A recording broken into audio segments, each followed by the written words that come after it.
Tracy coming to you live from New Hampshire Writers Project headquarters. I hope you're having a great Thursday. I'm here today with Brinda Charry. How are you, Brinda? I'm fine and glad to be here. Happy to be here. Yeah. Yes, thank you. I'm really glad you could be here. You have a fantastic story to tell, and I'm so excited to share this with everyone. So, for those of you who don't know Brinda, she was the first pitch party winner for the 603 Writers Conference, which went on to some nice success that she's going to share with us today. So, I want to jump right into it. And just to remind you as well, the deadline, if you have registered for the 603 Writers Conference, the deadline for submitting your pitch for this year's pitch party is Friday, May 30th. So Brinda's going to share some tips with us as well. And hopefully her journey and success will encourage you to push out of your comfort zone if this is something that you're still on the fence about. So Brinda, I'd love to just kind of start at the beginning. And I'm curious what motivated you to enter the pitch party at the 603 Writers Conference back in the day.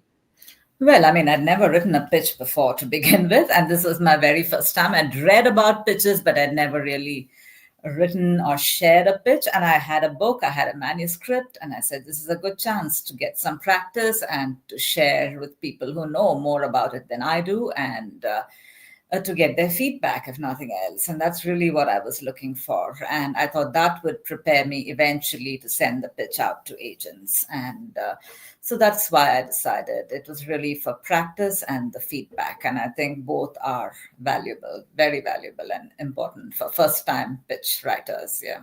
Yeah, agreed. And what was your experience like preparing that pitch? Did it take you a while? Was there kind of a process that you went through to create it?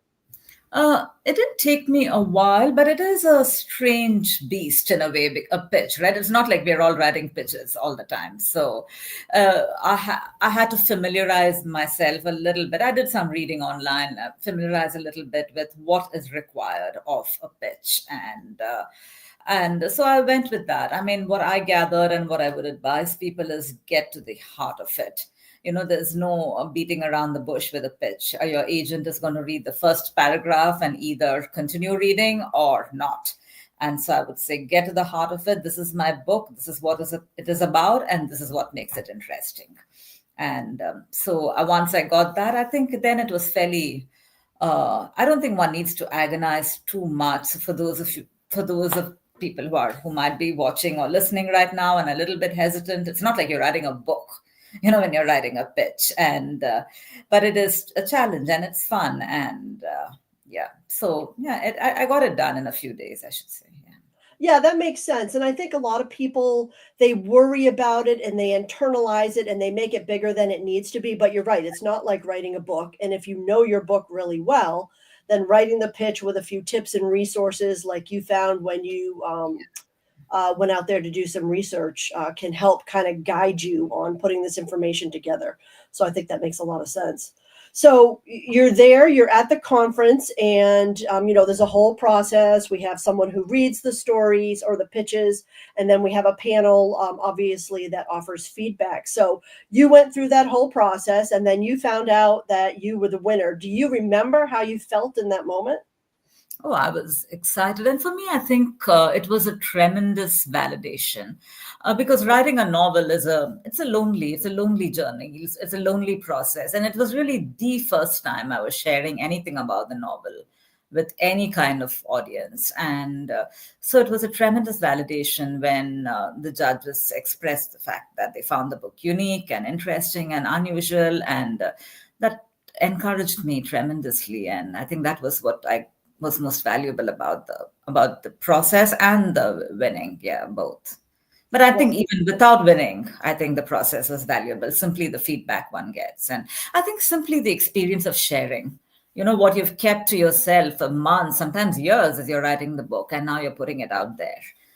And I think that experience in and of itself is valuable and important. Yeah. Yeah, I love that you said that. The process of sharing, I think that's very valuable. And like you said, the process of getting the feedback from everyone on the panel. Mm-hmm. And there's some very notable people on the panel at the pitch party. So that's some really good feedback. It's kind of like a mini Shark Tank process, if you will, trying to sell your book to those who have gone in your footsteps in the past. So then, okay, so you win the pitch party, and then can you walk us through how the experience helped you land representation?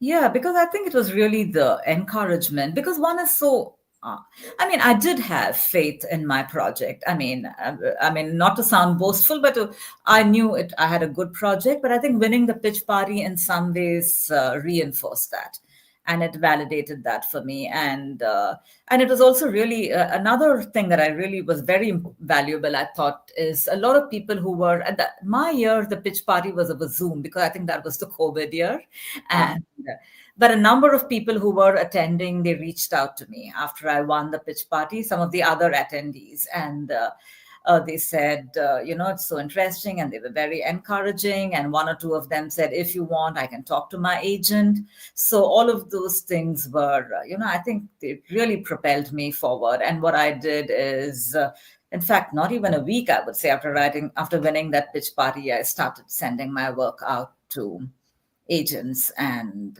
I got a call back and all of that. And but I think that was what was that's what followed, and it was really the encouragement and validation I got at the pitch party. Yeah. well, that's amazing. That's a quicker timeline than I realized. So basically, you were riding high off the wind and you just got busy. I mean, you made a point of staying focused, using that energy and that excitement from the win to keep moving forward. So that's fantastic. So can you talk a little bit about the pitch process? I know it can be agonizing for some. Did you go to an agent first? Did you go to a publishing house? Did you get rejection letters? How long did the process take, if you could break it down for us? I went to agents because that is what is usually required of in fiction. And I went to agents and I found names online. And another thing I found very useful is I looked at the acknowledgments of books I admire, books by authors I admire, and the author usually thanks an agent. And those are the agents I decided to go to. I said if the agent likes this book, there's a chance this my book is somewhat similar to this book, so they might like my book. And so I reached out to agents, and of course I got rejections. That's just part of the game. There were a number of rejections. There were some people who asked to read the manuscript and then rejected. There were people who got to read asked to read part of the manuscript and rejected, but there were a few, and you really ultimately need one good agent. But there were a couple of agents who took on the project, who were ready to take on the project, and I went with an agent I admire tremendously and continue to admire tremendously. And I think I've been very, very fortunate in having having him part of my journey, the Eric Siminoff of William Morris. And he asked for the manuscript and read it and gave me feedback, and it went from there. And I was really fortunate in that it didn't even, maybe between pitching and Eric accepting was just a couple of months, I'd say 2 or 3 months. Yeah. Wow, that's fantastic. And I love what you said. What a great tip about looking at the dedication page of books that were similar to yours to see who the agent was that they dedicated to. I would have never thought of that. That's a fantastic tip. I love, Yeah. love, love that idea. I'm gonna use that in marketing ideas and blog posts later on. I think that's fantastic.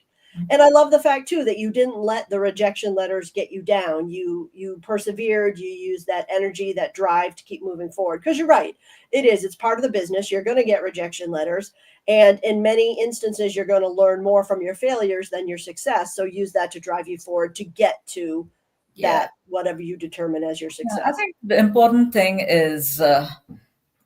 For me, I think the two important things is one, to be determined, to be set on it. I was determined, and to have belief in yourself, and to believe in yourself and your project. And I did believe in my project, and I think the combination, the belief in my project, and this is going to happen one way or the other. I'm going to get this out there. I think it's the combo that worked for me. Yeah. That's very smart. It's good to have that goal and just, you see it, it's there in your mind's eye and you work towards it. So I think that's brilliant. So tell us about the East Indian, what inspired it, and what's been the response since it's been published. Yeah, what inspired us is I came across something quite by accident, really, about a person of East Indian, as in South Asian origin, who came to America in the year 1635.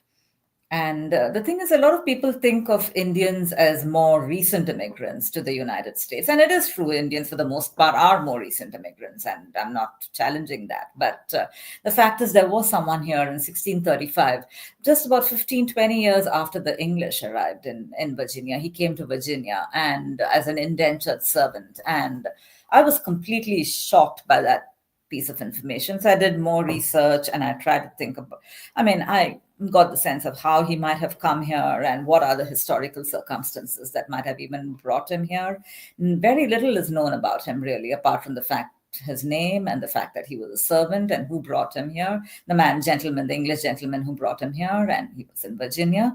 But I imagined a story for him, really. So the rest of it was really the liberties one takes as a fiction writer, and I imagined what his life might have been like, and that's what inspired. So I was trying to write a story about this individual, but to me, he was also a symptom of early globalization in some ways, right? Because it's only a globalized world that would bring someone from the other side of the planet, to Virginia in 1635. And so I was trying to write a story too about a globalized world. And that's what my novel was about, the first East Indian who came to America. And Eric liked the book. Eric, my agent, liked the book, and he approached a number of publishers. Finally, we went with Scribner in the US, and he also got it published in the UK and in India. And because it's really a very global novel, it touches on different parts of the world. And the response has been amazing. And I'm so grateful to Eric and to my publishers. And it got reviewed widely across the world. It has been shortlisted for about it was shortlisted for 2 awards, longlisted for another 2, and it also won an award quite recently. So it's been a fantastic journey. Yeah, it really sounds like it has been. It sounds like Eric worked really hard for you. It sounds like it was a great team effort. So congratulations. Thank you. So what additional advice might you give to someone who's just kind of sitting on the fence? They're a little bit nervous about putting their work out there.